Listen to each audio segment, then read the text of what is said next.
अंगूठी मंगूठी पहना भगवान को, तो बिच्छू तुतैया आदि जो थे वो भगवान के पूरे शरीर में चिपका दिए ऐसे। सबको लगे कि हाँ ये सोने चांदी के आभूषण है। पीले पीले से कीड़े मकोड़े सोना और सफेद सफेद से चांदी। बोले महाराज थोड़ी सी हल्दी भी लाई है, तो कहा हल्दी तो मिल नहीं रही, ऐसा करो अभी अभी एक मुर्दा पूरा हुआ है, गरम गरम बड़ी सुंदर सी उसकी राख है भस्मी, तो पूरे शरीर में बाबा को भस्म रमा दे। यज्ञोपवीत बरुआ का समय आया, बाबा बरुआ कराओ बाबा का। बोले बरुआ के लिए पंडित जी को बुलाना पड़ेगा, समय लगेगा, पता नहीं कितना समय होगा, बारात तो जाने की तैयारी है। तो एक वाष्पी नाम का नांग था, उस नांग को ही उसके मुंह से उसकी जो पीछे की पूंछ रही थी उसको अंटी मार दी, तो बाबा के शरीर में नांग यज्ञोपवीतम, नांग का यज्ञोपवीत भगवान ने धारण किया। त्रिशूल और डमरू लिया है, भगवान ने तीसरा नेत्र खोल लिया है। बहुत सावधानी से सुनना जो विवाह वगैरह करा लेते हैं। भोले बाबा ने 3 नेत्र खोल करके विवाह किया है, हम लोग 2 नेत्र खोल करके विवाह करते हैं। एक तरफ माता पिता और दूसरी तरफ पत्नी और उसके परिवार। आंखें तो 2 ही हैं आपकी, 3 होंगे तब आप बैलेंस बना पाओगे। तो तीसरा नेत्र है विवेक का नेत्र। एक तरफ आपके अपने परिवार वाले होते हैं और एक तरफ आपके अपनी पत्नी के परिवार वाले होते हैं। जब विवेक नहीं व्यक्ति रखता तो उस समय क्या होता है, बैलेंस बिगड़ जाता है। तो विवेक रूपी तीसरा नेत्र खोल करके भगवान ने अपनी बारात में अगवानी की है। बोले जल्दी से महाराज बग्गी बग्गी लाओ, तो कुछ था नहीं, एक बैल था जो भगवान नंदी है, और नंदी पर भोले बाबा को सवारी बनाया है। अब दूल्हा तैयार होकर के जाने की तैयारी, निकासी हो रही बाबा की। तो शिव विष्णु विरंच आदि सब देवा, जितने भी देवता थे सब आकर के देखने लगे। बोले महाराज इनके साथ चलेंगे क्या अपन? तो देवताओं की स्त्रियां हंसने लगी। बोले महाराज हम लोग तो यहीं से प्रणाम कर ले रहे शिव विवाह को, अब हमें तो नहीं देखना उनका। तो भगवान की और देवताओं की जब माताएं नहीं जा रही थी तो सबने कहा रुको कोई उपाय करते हैं। तो सब विष्णु जी के पास गए और भगवान से कहा महाराज आप उपाय निकालो कोई। तो भगवान नारायण शिव जी के पास आए और भोले बाबा से कहा महाराज सब लोग बोल रहे कि अपने अपने समाज में सब चले तो अच्छा है, सबका परिचय भी होता जाएगा कि ये नारायण की सेना है, ये सूर्य की सेना है, ये ब्रह्मा जी की सेना आदि आदि। भगवान समझ गए कि कोई हमारे साथ चलना नहीं चाहेगा। बात कोई दूसरी नहीं, केवल यही है कि कोई किसी भी प्रकार से मेरे भेष से प्रसन्न नहीं है। तो बाबा ने कहा ये क्या जानते कि हमारे पास कोई नहीं है क्या? रुको मैं सरंगी बजाता हूँ, और जहाँ छेलिया वेलिया में जहाँ जो छुपा होगा पीपल में खीलों मीलों में गाड़ देते ना व्यक्ति, सब उखाड़ देंगे हम। और जितने भी संसार के भूत प्रेत जितने भी शमशान में होंगे सबको एक आवाज लगाएंगे, सब चले आएंगे। तो बाबा ने महाराज जो अपनी वो सरंगी बजाई तो दुनिया के जितने भूत प्रेत थे सब आए। बोले महाराज आदेश करो, बोले आज सब मिलकर के बारात में चलना। सबने कहा ऐसा देवता तो कहीं मिला ही नहीं, हम लोगों को बाराती बनाते हैं, सब हमारा अपमान करते हैं, पुकारते नहीं। धन्य है भगवान शिव, दुनिया में जिसका कोई नहीं है उसका भगवान शिव है।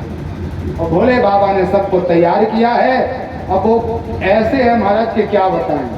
तन कीन कोई अति पीन, पावन कोई अपावन गति धरे, भूषण कराल कपाल कर सब साध्य सोनित कर सुअर स्वान श्रृगाल मुख गण भेष अग्नित गोपन, बहुजिनत प्रेत पिशाच जोगी, जमात बरनत नहीं मरे। कोई भूत कुत्ते का रूप बना के आया, कोई स्वान का रूप बनाया। तन क्षीर कोई अति पीन पावन, कोई बिल्कुल दुबला पतला सा है, कोई खूब मोटा ताजा है। किसी का एक भी सिर नहीं तो किसी के 1000 सिर लगे हैं महाराज। पूरा शरीर आगे है और सिर पीछे लगा है। दिव्य भगवान की वो बारात है और वहां जनवासा तो पहले से तैयार है। समय अपने पास उतना नहीं कि भगवान का आनंद लें, जल्दी जल्दी से अपन भगवान की बारात लगा दें। वहां पर खूब तैयारी की गई थी महाराज। तो बच्चे पहले से बैठ जाते हैं कि दूल्हा तो देखे कैसा है, छोटे छोटे बच्चे बैठे नहीं आगे। तो वहां पर जब महाराज बड़े बूढ़े घोड़े भी खड़े थे स्वागत के लिए, जवान भी थे कार्य के लिए, और बच्चे भी वहां पर दर्शक के रूप में बैठ खड़े थे। और जो वहां पर महाराज भूत प्रेत आदि देखे, और बच्चों को ज्यादा ये सब परेशान करते हैं, और वो सब खेलने लग गए बच्चों के साथ। तो सैमरा के जैसे बच्चे मेरे दौड़ करके भागे, महाराज पीछे नहीं देख रहे, और दौड़ दौड़ करके पहुंचे अपने घर में जाकर के पल्ली में छुप गए, पूरा शरीर छुपा लिया। थर थर कांप रहा है, 100 डिग्री बुखार है उनके ऊपर, पूरा शरीर कांप रहा है। और यदि हवा भी चल जाती है तो वो बोलते भूत आ गया, बाबा आ गया, महाराज बचाओ मैया। एक माँ ने विचार किया कि इनके ऊपर ये हो क्या गया, ऊपरी तो नहीं हो गया, बारात देखने गए थे ऐसे छुपे, बात क्या है। और जो इशारा किया उसने धीरे से जगाया और 6 फुट उचट गया। अरे बाबा भूत आ गया, भूत आ गया भैया। अरे कोई भूत भूत नहीं, मैं जगा रही, तुझे क्या हुआ तुझे, भैया बचा ले, आज तो बाहर हजारों भूत खड़े हैं, पूरे गांव को भूत ने घेर लिया है, अब कोई नहीं बच पाएगा। वो भाग्यशाली जीव होगा जो शिव जी की बारात देख लेगा। बच्चों को बार बार कहते चलो दिखाओ, तो आके बोले भैया मैं तो नहीं जाऊंगा। और बच्चे ताला बंद करके अपने घर में घुस गए, महाराज छुप गए सब। बड़े बूढ़ों ने साहस दिखाया। नारायण ने कहा अब काम बिगड़ जाएगा। तो भगवान नारायण कहते हैं शिव जी के पास, बाबा थोड़ी कृपा करो ना, अब आप तो संसार के मालिक हो, लेकिन ये अज्ञानी मनुष्य नहीं समझ पाते, कई बार ये अज्ञानी है। तब माया बस फिर भुलाना, भूल जाते हैं आपकी माया में। तो भगवान शिव ने विचार किया कि हमारे परम प्रिय सखा जो हमारे नारायण हैं, उनको भी क्या मैं अच्छा नहीं लग रहा। अब तो बाबा बूढ़े जैसे हो गए, बिल्कुल पूरा काल वाल ये सब कीचड़ वीचड़ सा लग गया, और बड़े बड़े आंखें जैसे बूढ़े व्यक्ति की होती ना, स्क्रैच आ जाते पूरे शरीर में। भेष भी भगवान का एकदम अमंगल जैसा हो गया। तो नारायण ने दूर से प्रणाम किया, महाराज हम आपको प्रसन्न नहीं कर सकते। और भगवान आगे गए, वहां पर सतखंडों पर बैठी थी मैया सुनैना। मैना रानी ने नारद जी को बुला रखा था, पूछती जाती थी बार बार कि महाराज नारद जी ये बताओ हमारी बेटी के दामाद यही है क्या। तो नारद जी सबको मना करते जाते और कहते ये क्या लगते उनके सामने, अरे ये तो सूर्य हैं, सूर्य तो आपके दामाद के एक नेत्र में विराजमान है। अब सोच लो आपके दामाद कैसे होंगे। चंद्रमाए चंद्रमान सर्वांग सुंदर होते हैं। चंद्रमा किसी की सुंदरता की यदि उपमा देनी हो तो सब कहते हैं इसका मुख चंद्र के समान, इतने सुंदर चंद्रमा है। भैया ने कहा यही हमारे दामाद होंगे। बोले महाराज ये तो कुछ नहीं, द्वितीया का चंद्रमा सिर पर धारण करते बाबा, तो चंद्रशेखर नाम है उनका। ब्रह्मा जी आए, इंद्र जी आए, और बाद में जी आते आते आते आते अंत में भगवान नारायण का आगमन हुआ। बोले लक्ष्मी नारायण भगवान की जय हो। नारायण को देख करके मैया प्रेम में भर गई, और माँ ने कहा नारद जी अब तुम मत बोलना, हम बताएंगे, ये हमारी पार्वती के पति हैं। तो नारद जी ने कहा मैया तुम ठीक समझ रही हो, अभी तो ये पति तो नहीं लेकिन पति के मित्र हैं, तो मित्र एक जैसे होते हैं। तो माँ ने विचार किया कोई बात नहीं, जब मित्र इतना सुंदर है तो हमारे दामाद भी इन्हीं के समान होंगे। और देखते ही देखते बाबा की भृंगी बजने लगी, भूत प्रेत चुड़ैल आदि की आवाज आने लगी, कौतूहल सा होने लगा, बड़ा बिलाप हो रहा, कोई हंस रहा है तो कोई रो रहा है, कहीं बवंडर चल रहा है तो कोई पत्थरों की वर्षा कर रहा है, भूत है। और भोले बाबा ऐसे बूढ़े से बनकर जैसे 80 साल के हों, और एक बैल नंदी बाबा को कहा तुम भी बूढ़े हो जाओ। नंदी बाबा ऐसे नहीं है, बड़ा प्रभाव है महात्मा नंदी का, लेकिन भगवान की माया में वो भी डूना बैल जैसे आप लोग गाते हो ना वैसे हो गए। अब माँ मैना ने अपने आंखें को बंद कर लिया और छुप करके मुख उस तरफ कर लिया। विचार के बीच में ये क्या विघ्न सा हो रहा है। नारद जी ने कहा मैया अच्छे से आंखें खोल के देख लो, यही आपके पार्वती जी के पतिदेव हैं। तब तो मैया को लगा ये नारद तो बड़ा मजाकी हो गया, हमारे साथ मजाक करता है। नारद मेरे साथ व्यंग मत करना, अरे तुम्हारा विवाह आदि नहीं हुआ तो बसाए हुए घर को उजाड़ने के लिए तुम आए हो, इसलिए तुमने मेरी पार्वती को दीक्षा दी थी। मेरी पार्वती को पागल बना दिया तूने, इस बावले के साथ विवाह करने के लिए इतना तप किया पार्वती ने। पार्वती को बुलाया, पार्वती तुम बताओ, तुम शिव जी के साथ विवाह करोगी क्या? और सावधानी से कथा सुनना आप लोग। माँ पार्वती जी ने हाथ जोड़ करके कहा मैया से, माँ ये अखिल कोटि ब्रह्मांडादि नायक है, शिव अनादि जी ये जान, ये अनादि है, इनका गोत्र प्रवर, इनके माता पिता का किसी को कोई ज्ञान नहीं। संसार में जब कुछ नहीं था तब परमात्मा थे, संसार के साथ भगवान हैं, और जब संसार पंच प्रपंच में समाप्त हो जाएगा तब भी भगवान रहेंगे। वो परमात्मा शिव हैं, वो केवल माया कर रहे हैं, आप उसकी उनकी माया पर मत जाइए माँ। तो पार्वती जी के ऐसे स्वरूप को समझ करके पुराणों में लिखा है, तो मैया को लगा इसका भी मन है इसके साथ विवाह करने का। तो मैया ने एक पत्थर उठाया और 7 बार पीठ पर प्रहार किया है। और पुराणों में लिखा है कि माँ कहती है कि इसके साथ मैं समुद्र में डूब के मर जाऊंगी, अग्नि में जल जाऊंगी, विष खिला दूंगी और खा लूंगी, बड़े भारी पर्वत के ऊपर से दौड़ लगा के उस पर्वत से कूद जाऊंगी, लेकिन हम जीते जी अपनी कन्या का विवाह इस मरकट लोचन शिव के साथ कभी नहीं करूंगी। तब मैया पार्वती जो यहाँ पर वचन बोल रही, वो बहुत बड़ा सिद्धांत है। आप लोग 5 मिनट और बैठो तो जल्दी से विवाह हो जाएगा। माँ कहती हैं पार्वती जी, बिचौलिया की देखो स्थिति कैसी बनती है। जो विवाह आदि आजकल कराते हैं बीच में पढ़ के, तो उसको तो व्यक्ति ऐसा पागल समझने लगा आजकल कि मानो इसने बहुत बड़ा उपकार किया है। कुछ भी होगा उसी बिचौलिया, अरे महाराज ऐसा हो गया, उसने ऐसा किया, अभी है अच्छा काम हो गया तो मेरे बेटा बेटी अच्छे हैं। यदि कोई काम बिगड़ गया, यदि ऊंच नीच हो गई, तो अमुक व्यक्ति ने विवाह कराया था, उसके द्वारा विवाह हुआ था, उसको सब पता था। लेकिन नारद ने देखो मेरा कैसा घर बिगाड़ दिया। इन सब लोगों के लिए उत्तर दे रही है मैया पार्वती।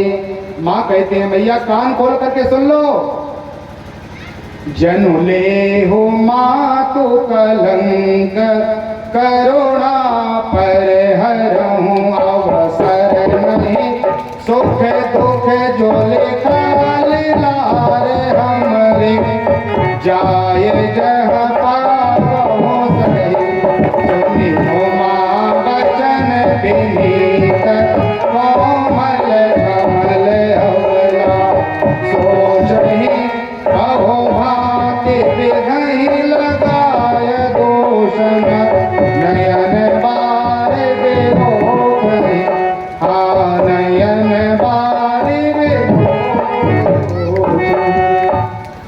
मैया पार्वती कहती है माँ, जो मेरे लीलार में लिखा होगा, आप हमें करोड़पति व्यक्ति के साथ विवाह कर दो, लेकिन यदि मेरे भाग्य में वो सुख नहीं लिखा तो माता पिता कितना भी प्रयास करें, लेकिन बेटी को वो सुख प्राप्त नहीं होता। कई बार बेटी को अपने माता पिता के घर में ही रहना पड़ता है, हजारों उदाहरण से। इसलिए माँ, विधि के लेख को कोई टाल नहीं सकता। हमारे भाग्य में सुख लिखा होगा तो हम कितनी भी असुविधाओं में जाएं, हमें वहां सुख ही सुख मिलेगा। तो यदि मुझे नहीं लिखा सुख, तो आप कितना भी आनंद प्रदान कर दो, हमारे भाग्य में नहीं है तो वो नहीं मिलेगा।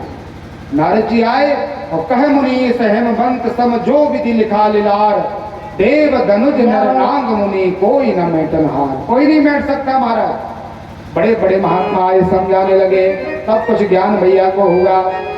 अब बिना द्वार चार के बारात लग गई यहाँ पर, क्योंकि द्वार चार में परीक्षण होता है, और मैया ने कहा ऐसे दूल्हा का परीक्षण तो हम करेंगे नहीं।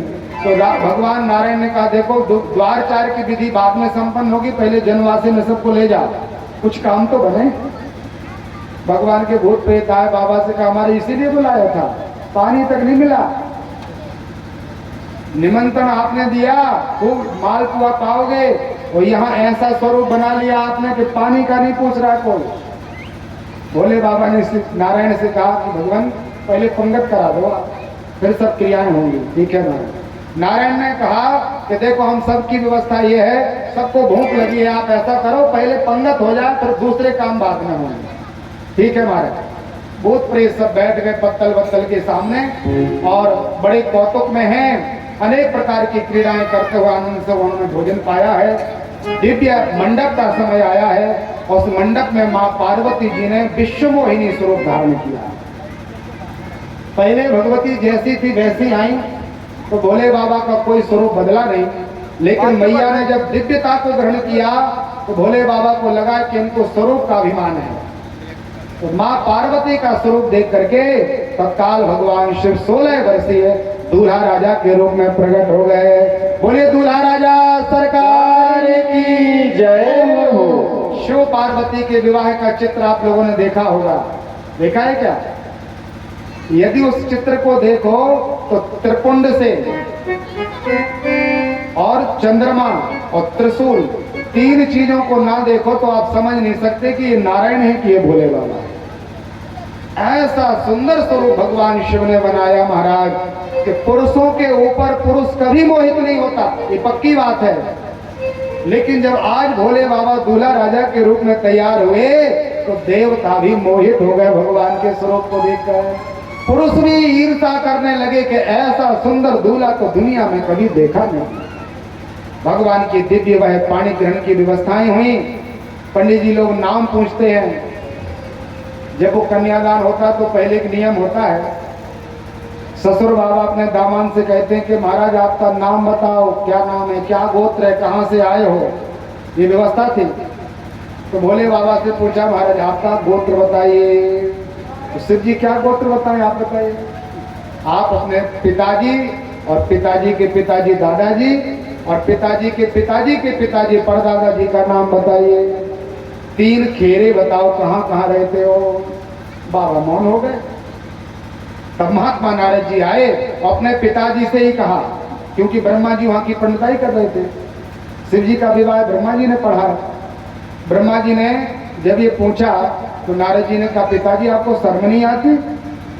जो दुनिया के माता पिता हैं, जिनके शरीर से इस संसार के गोत्र निकले हैं, इनका नाद ही गोत्र है, इनका नाद ही माता पिता है, इनका नाद ही वंश परंपरा है। तब वहां पर सब प्रणाम किया गया, भोले बाबा की कीर्ति छाई।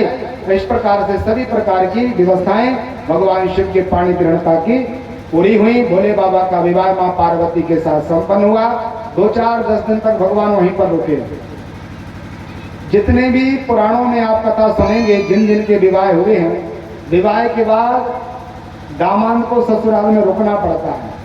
पहले भी 2-4 दिन के 8 दिन के विवाह होते थे, ऐसा सुना है, मैंने देखा तो नहीं। तो ये नियम परंपरा पुरानी है। भगवान शिव कई दिनों तक अपने ससुराल में रहे और भोले बाबा के जो नैंग जोग थे वो सब संपन्न हो गए। भगवान ने इस प्रकार से अपनी अधिकृता पार्वती को स्वीकार किया है। भगवान शिव के इस दिव्य चरित्र को श्रवण करने वाले व्यक्ति को बहुत लाभ होता है। यह उमा शंभु विवाह जे नर नार कहीं जगावहीं, कल्याण काज विवाह मंगल सर्वदा सुख पावहीं। जो माँ पार्वती और शिव के इस चरित्र को श्रवण करते हैं उनके जीवन में मंगल ही मंगल होता है, खूब आनंद और शुभ होता है, शरीर के विघ्न और बाधाएं समाप्त हो जाती हैं। इस प्रकार से भगवान के इस दिव्य चरित्र को हम यहीं पर प्रणाम करते हैं। और कल बाबा के विवाह के बाद बेटा बेटी होंगे, गणेश जी का जन्म, कार्तिक जी का जन्म और जो भी भगवान के दिव्य चरित्र हैं उन सब कथा में हम सब लोग प्रवेश करेंगे, श्रवण करेंगे। कथा के समय में कोई नहीं दिखता है। आज जब हम लोग बैठे थे तो यजमान और 2-3 लोग ही थे बस। आप देखो कितने लोग हैं। आप लोगों का भाव क्या है तो आप लोग जाने, लेकिन महाराज कथा की